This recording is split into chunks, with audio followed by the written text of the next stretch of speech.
Selamat siang Bapak Ibu yang kami hormati. Terima kasih banyak atas kesempatan yang telah diberikan kepada kami. Sebelumnya izinkan kami memperkenalkan diri terlebih dahulu. Perkenalkan, nama saya Grikesha Putri Kesa Devi sebagai pembicara pertama. Rekan saya Clara Setiawati sebagai pembicara kedua, dan rekan saya juga Ayuda Analia Paramita sebagai pembicara ketiga. Baik, kami di sini berdiri dengan penuh percaya diri sebagai tim oposisi yang mengangkat mosi tantangan dalam kurikulum baru. Kami meyakini bahwa meskipun kurikulum merdeka hadir dengan semangat pembaruan dan kemerdekaan belajar, implementasinya tidak lepas dari berbagai tantangan serius yang perlu disoroti dan ditangani dengan bijak.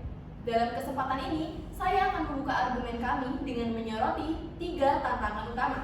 Yang pertama, kesenjangan teknologi yang semakin lebar. Kurikulum merdeka sangat mengandalkan teknologi, baik untuk pembelajaran digital, pelatihan guru melalui platform Merdeka Belajar, maupun asesmen berbasis digital.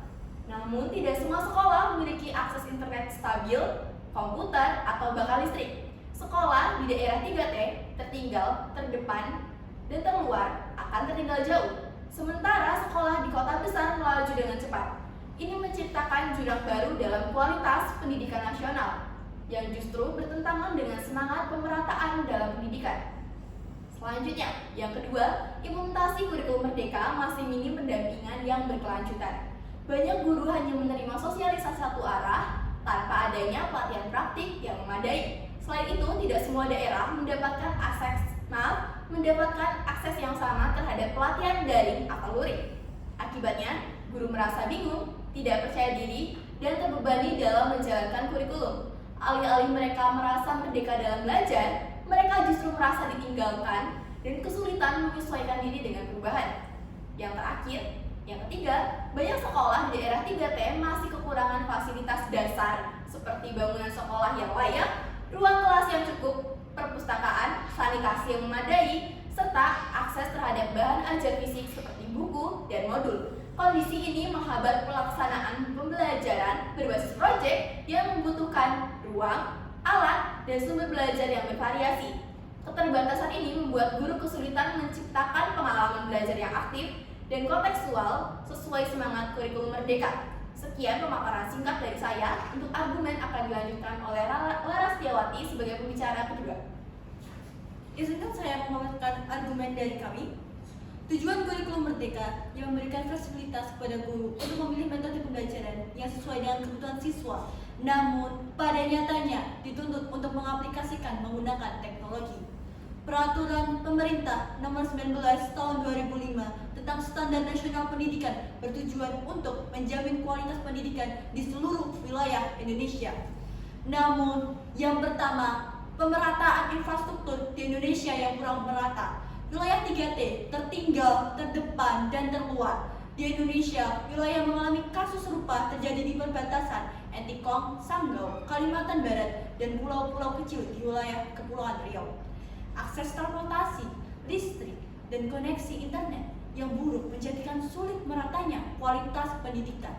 Apalagi Indonesia seringkali mengalami pergantian kurikulum yang menyesuaikan kebijakan menteri pendidikan yang selalu berubah dengan menyesuaikan kabinet Presiden Indonesia. Akibatnya, daerah terpencil sangat lambat dalam berkembang dan menyesuaikan kurikulum pendidikan yang baru. Dilansir dari Tempo 2023, Abdul et al. 2022 dan dipublikasikan oleh Kementerian Sekretariat Negara Republik Indonesia pada 19 Agustus 2024. Yang kedua, kurangnya persiapan guru dalam menghadapi kurikulum merdeka. Menurut data dari Bahan Penelitian dan Pengembangan Kementerian Pendidikan dan Kebudayaan, sekitar 60% guru merasa kurang siap untuk menerapkan kurikulum merdeka. Banyak guru belum mendapatkan pelatihan yang memadai sehingga kesulitan memahami konsep dan implementasinya. Dikutip dari Rahim dan Tirtayani 2023 Jurnal Basijedu. Menurut data Kementerian Pendidikan, Kebudayaan, Riset Teknologi tahun 2023, hanya sekitar 52% guru di Indonesia yang telah mengikuti pelatihan kurikulum merdeka.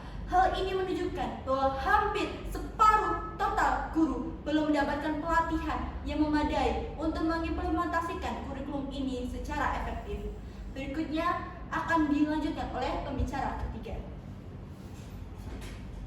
Baik, terima kasih. Seperti yang dipaparkan oleh pembicara 1 dan juga 2, dapat ditarik kesimpulan bahwa setiap kurikulum yang lahir adalah untuk meningkatkan kualitas pendidikan, juga untuk memaksimalkan sumber daya manusia yang ada. Kurikulum Merdeka dinilai belum dapat diterapkan karena menghadirkan tantangan baru baik bagi siswa maupun guru. Berdasarkan hasil kajian literatur dalam jurnal analisis kelemahan dan faktor penghambat Kurikulum Merdeka tahun 2023, kelemahan dan faktor-faktor penghambat salah satunya adalah yang pertama, kurangnya pemahaman guru terkait esensi kurikulum Merdeka. Yang kedua adalah minimnya pelatihan terkait kurikulum Merdeka. Yang ketiga, kurangnya sarana dan prasarana. Yang keempat, perencanaan sistem pembelajaran yang kurang optimal merupakan faktor penghambat utama dalam penerapan kurikulum Merdeka.